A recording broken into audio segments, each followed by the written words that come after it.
أعوذ بالله من الشيطان الرجيم پناہ مانگتا ہوں میں اللہ کی شیطان مردود سے۔ بسم الله الرحمن الرحيم شروع اللہ کا نام لے کر جو بڑا مہربان نہایت رحم والا ہے۔ السلام علیکم ورحمۃ اللہ وبرکاتہ۔ پیارے دوستوں اور پیارے بھائیوں، ویڈیو شروع کرنے سے پہلے پیارے دوستوں اور بھائیوں سے گزارش ہے کہ ہماری ویڈیو کو لائک اور سبسکرائب ضرور کریں۔ یار ایک ویڈیو کو ٹچ لگانے سے، سبسکرائب کرنے سے اور لائک کرنے سے آپ کا کچھ بھی نہیں جاتا، ہماری حوصلہ افزائی ہو جاتی ہے کہ آپ اچھی اور نئی دینی موضوع پر ویڈیو سنتے ہیں۔ اس سے آپ کا بھلا ہو جاتا ہے اور ہمارے بھی حوصلہ افزائی ہو جاتی ہے، جس سے نیک اور دینی موضوع پر ویڈیو سن کر آپ کو اس کا جو ثواب بھی ملے گا اور ہمیں بھی اس کا اچھا اور نیک صلہ ملے گا۔ تو ناظرین کرام، چلو نیکسٹ ویڈیو کی جانب چلتے ہیں۔ یہ ویڈیو 2 حصوں پر مشتمل ہے، تھوڑی سی لمبی ہے، تو ہم نے اس کو 2 حصوں پر مشتمل کر دیا ہے، 2 حصوں میں تقسیم کر دیا ہے۔ تو ویڈیو کا پہلے حصہ شروع کرتے ہیں۔ حدیث نمبر 42، موضوع ہے ایک باعصمت لڑکی اور کفر کا واقعہ۔ حضرت عبداللہ بن عمر رضی اللہ تعالیٰ عنہ فرماتے ہیں کہ میں نے رسول پاک صلی اللہ علیہ وآلہ وسلم سے کئی بار یہ سنا کہ آپ صلی اللہ علیہ وآلہ وسلم فرماتے کہ بنی اسرائیل میں کفر نامی ایک شخص تھا جو ہمیشہ رات دن برائی میں پھنسا رہتا تھا کہ کوئی سیاکاری ایسی نہ تھی جو اس سے چھوٹی ہو، نفس کی کوئی ایسی خواہش نہ تھی جو اس نے پوری نہ کی ہو۔ ایک مرتبہ اس نے ایک عورت کو 60 دینار دے کر بدکاری کے لیے آمادہ کیا۔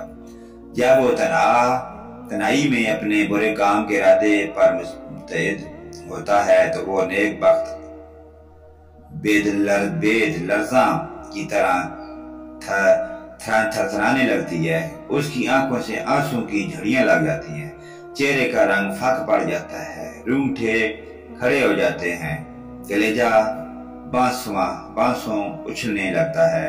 کفر حیران ہو کر پوچھتا ہے کہ اس ڈر، خوف، دہشت اور وحشت کی کیا وجہ ہے؟ پاک باطن شریف النفس باعصمت لڑکی اپنی لڑکھڑاتی زبان سے بھرائی ہوئی آواز میں جواب دیتی ہے کہ مجھے اللہ کے عذابوں کا خیال ہے کہ اس ظلم کام کو ہمارے پیدا کرنے والے اللہ نے حرام کر دیا ہے۔ یہ فعل بعد ہمارے مالک ذوالجلال کے سامنے ذلیل و رسوا کرے گا۔ منم حقیقی محسن قدیمی کی یہ نمک حرامی ہے۔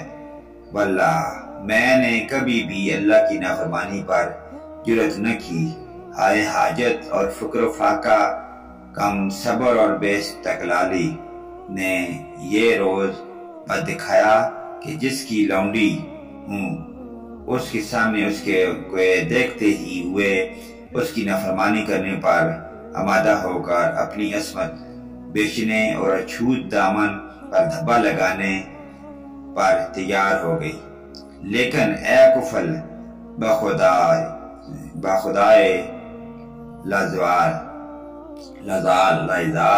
خوف، اللہ مجھے کھلائے جا رہا ہے، اس کے عذابوں کا کھٹکا کانٹے کی طرح کھٹک رہا ہے۔